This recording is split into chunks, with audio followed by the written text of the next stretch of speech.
नमस्कार। आलोकनामा 190 190। आज का विषय है रंगमंच में सौंदर्य शास्त्र की कमी, एस्थेटिक्स की कमी और बढ़ता फूहड़पन। आपको लगेगा कि ये कैसा विषय है, but this is not very strange.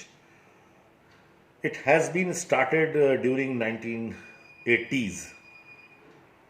मैं तब देखता था कि लोग अलग अलग ग्रुप बनाते हैं और हर ग्रुप का एक मुख्य अभिनेता और मुख्य अभिनेत्री फिक्स होते हैं, और एक उनका एक सचिव होता है जो संस्था के दूसरे काम करता है, लेकिन वो रोल नहीं करता, वो संगठक रहता है।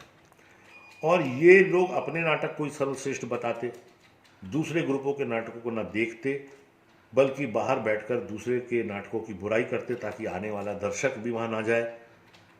ऐसा एक छिछोरापन, मैं कहूँगा रादर से, एक फूहड़ता, एक उद्दंडता, एक अहंकार का जन्म रंगमंच और उसके ग्रुप्स में पैदा होना शुरू हुआ।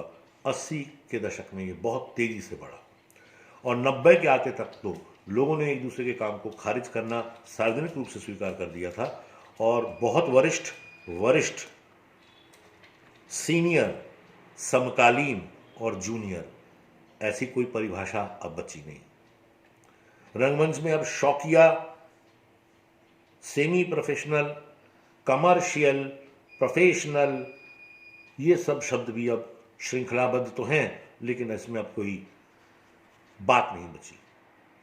उसका कारण है, जिसका जिक्र मैं बार बार करता हूं, सरकारों ने सहृदयता के तहत कलाकारों को आर्थिक मदद रंग समूहों को देनी शुरू की आफ्टर रजिस्ट्रेशन, 3 साल के चार्टर्ड अकाउंटेंट्स के हिसाब के बाद, कि काम करो, अच्छे से काम करो। लेकिन हुआ उसका एक अलग रूप कि लोगों ने इसको एक कमाई का जरिया बना लिया, लोगों ने इसको एक बिजनेस बना लिया, जहां बिना पैसे लगाए पैसे कमाए जा सकते हैं।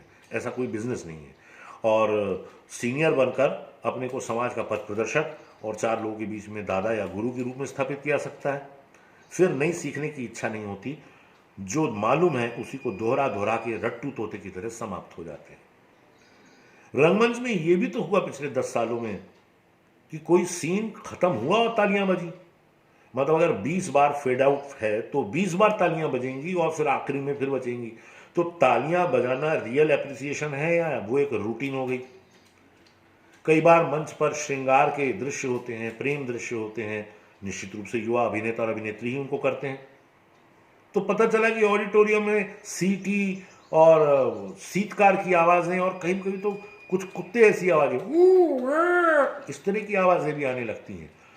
तो लगता है कि क्या हमारा दर्शक भी हमारे काम को इसी रूप में ले रहा है कि सीन खत्म हुआ, ताली बजा दी, हा कर दिया, सीटी बजा दिया, तो हम कोई एक एस्थेटिक्स के साथ नाटक कर रहे हैं या हम ऐसे ही कोई भीड़ की भड़ैती में शामिल हो गए हैं? रंगमंच में बढ़ती हुई श्रृंखलता इस रूप में भी देखी जा सकती है कि आज सोशल मीडिया पर हम अपने सीनियर्स के बारे में ऐसे ऐसे नकारात्मक कमेंट, आक्षेप और प्रतिक्रियाएं पोस्ट करते हैं, जिन्हें देने से पहले हमें स्वयं अपने गिरेबान में झांककर सोचना चाहिए, देखना चाहिए कि उस आदमी ने आपके जीवन में कब क्या रोल निभाया था। आप कब उसके पांव छूते थे, कब नमस्ते करते थे, और कब अचानक गालियां देने लगे। आप कहेंगे कि ये शायद इसलिए हुआ हो क्योंकि उस आदमी का वास्तविक रूप उसने देख लिया हो, और सोशल मीडिया है तो वो अपनी प्रतिक्रिया दे रहा है। तो प्रतिक्रिया दे रहा है तो उस व्यक्ति को जाके सीधे दे, सोशल मीडिया पे देखे क्या साबित करना चाहते हैं। आज हम देखते हैं कि आज क्या देखते हैं, मैंने आज से 10 साल 15 साल पहले का जिक्र किया कि एक दिन मैं मंडी हाउस में खड़ा हुआ था, तो कारण जी के बारे में बात हो रही थी, तो किसी ने कहा हाँ हाँ वो हारमोनियम अच्छा बजाते थे। तो किसी ने कहा कि एन के रैना साहब और प्रसन्ना साहब बहुत अच्छा थिएटर करते हैं, तो लोगों ने कहा हाँ हाँ वो वामपंथी ग्रुप के लोग हैं। तो किसी ने कहा कि बंसी जी तो बहुत अच्छा काम करते हैं, तो कहा अरे हाँ हाँ वो तो डिज़ाइनर हैं, डायरेक्टर तो नहीं है। ऐसे ही हमारे कई मित्रों को कह दिया गया कि वो तो डायरेक्टर नहीं है, वो तो म्यूजिशियन है। मुझको लेके भी कई लोगों का कहना है कि मैं अभिनेता हूँ, निर्देशक नहीं हूँ। चलो ठीक है, ये बात मेरे संबंध में सच भी हो तो मैं उसका बुरा नहीं मानता, लेकिन मैं ये मानता हूँ कि एक सामूहिक कला जिसमें हम एक परिवार की तरह रहते हैं और एक आदमी को गुरु मानते हैं और साथ वालों को एक परिवार का सदस्य मानते हैं, हम अचानक उनके प्रति ही इतने उच्छृंखल हो जाते हैं, नाटक देखते समय हो जाते हैं, दूसरों के नाटक देखते नहीं, और हमने जो नाटक किए हैं, हमने जो नाटककार पढ़े हैं, वही विश्व में महान है, दूसरा कोई है ही नहीं।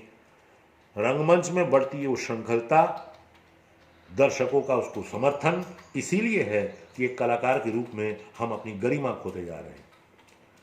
अगर ग्राम पंचायत लेवल से ये बात शुरू हो कि वहां से ग्रांट देना शुरू किया जाए और ग्राम पंचायतें उसका सच में इस्तेमाल करें, ग्राम वालों का ऐसा दबाव रहे कि ये सांस्कृतिक काम होने ही चाहिए, तब आप देखेंगे कि बहुत कम पैसे में गांव से जो नया थिएटर पैदा होगा, जिसे हम कह सकते हैं खांटी रंगकर्म, देशज रंगकर्म, उसकी महक और खुशबू आपके डब्बा बंद व्यंजन की खुशबू को और स्वाद को फीका कर देगी।